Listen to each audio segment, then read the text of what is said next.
Hi Sandpipers! Trixie and I are here to read A Tale of Peter Rabbit by Beatrix Potter. Trixie's going to wear bunny ears and stay awake for the story, Trixie. It's a good one. It's about a bunny. A Tale of Peter Rabbit.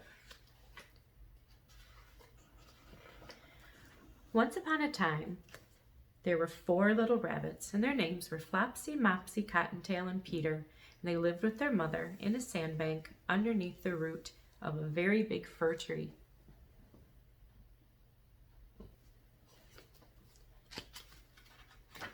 "Now, my dears," said old Mrs. Rabbit one morning, "you may go into the fields or down the lane, but don't go into Mr. McGregor's garden.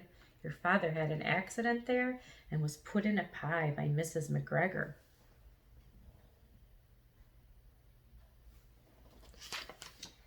"Now run along and don't get into mischief.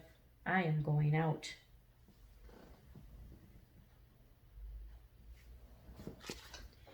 Then old Mrs. Rabbit took a basket and her umbrella and went through the woods to the baker's, where she bought a loaf of brown bread and 5 currant buns. Flopsy, Mopsy, and Cottontail, who were good little bunnies, went down the lane to gather blackberries. But Peter, who was very naughty, ran straight away to Mr. McGregor's garden and squeezed under the gate.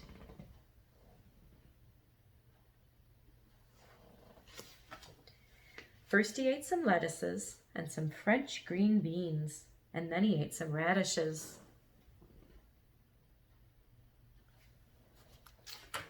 And then, feeling rather sick, he went to look for some parsley.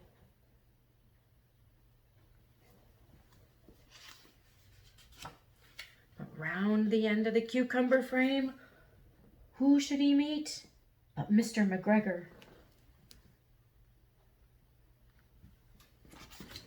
Mr. McGregor was on his hands and knees planting out young cabbages, but he jumped up and ran after Peter, waving a rake and calling, "Stop, thief!" But Peter was most dreadfully frightened. He rushed all over the garden, for he had forgotten the way back to the gate. He lost one of his shoes among the cabbages, and the other shoe amongst the potatoes.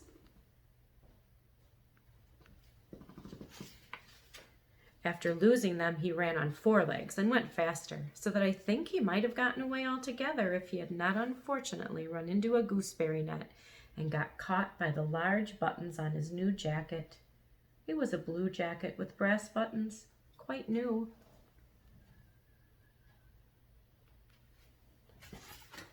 Peter gave himself up for lost, and he shed big tears, but his sobs were overheard by some friendly sparrows, who flew to him in great excitement and implored him to exert himself. That means don't give up, try harder.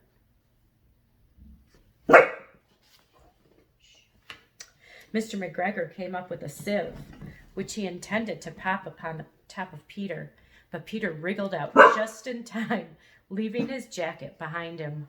I know this is the exciting part, Trixie. Stay.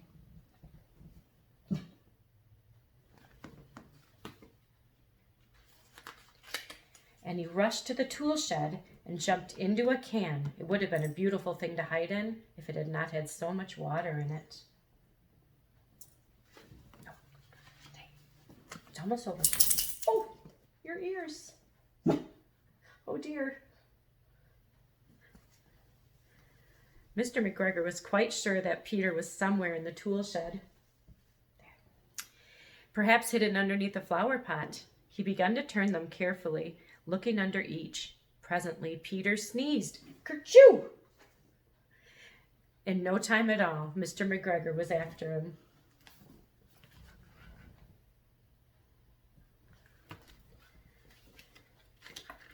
And he tried to put his foot upon Peter, who jumped out of a window, upsetting 3 plants. The window was too small for Mr. McGregor, and he was tired of running after Peter, so he went back to his work. Peter sat down to rest. He was out of breath and trembling with fright, and he had not the least idea which way to go. Also, he was very damp with sitting in that can. After a time, he began to wander about, going lippity-lippity, not very fast, and looking all around.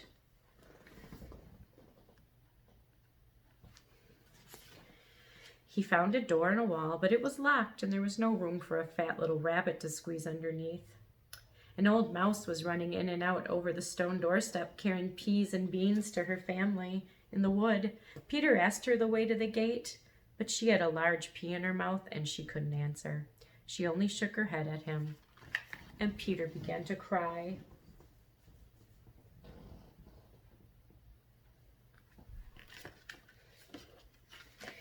Then he tried to find his way straight across the garden, but he became more puzzled. Presently he came to a pond where Mr. McGregor filled his water cans. A white cat was staring at some goldfish. She sat very, very still, but now and then the tip of her tail twitched as if it were alive. Peter thought it was best to go away without speaking to her. He had heard about cats from his cousin, little Benjamin Bunny.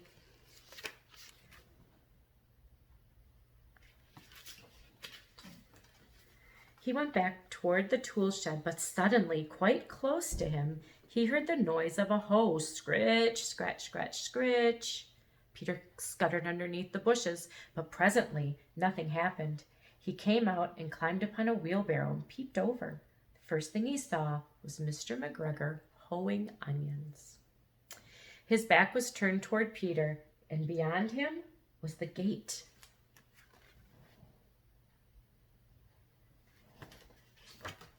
Peter got down very quietly off the wheelbarrow and started running as fast as he could go along a straight walk behind some blackcurrant bushes.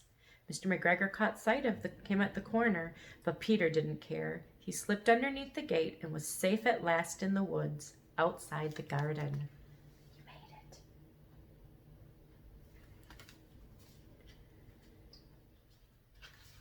it. Mr. McGregor hung up the little jacket and the shoes for a scarecrow to frighten the blackbirds.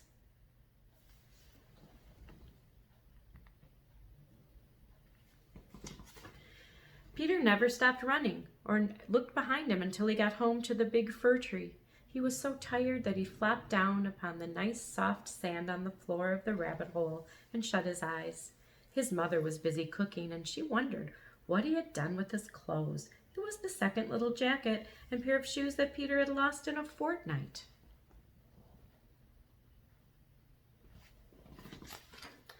I'm sorry to say that Peter was not very well during the evening. His mother put him to bed and made some chamomile tea, and she gave a dose of it to Peter, 1 tablespoon to be taken at bedtime. But Flopsy, Mopsy, and Cottontail had bread and milk and blackberries for supper. The end. Thanks for listening to the story. Watch your mail for a project that you can do about the story, The Tale of Peter Rabbit. I'm going to send it to you this week. I hope you have fun doing it. Bye.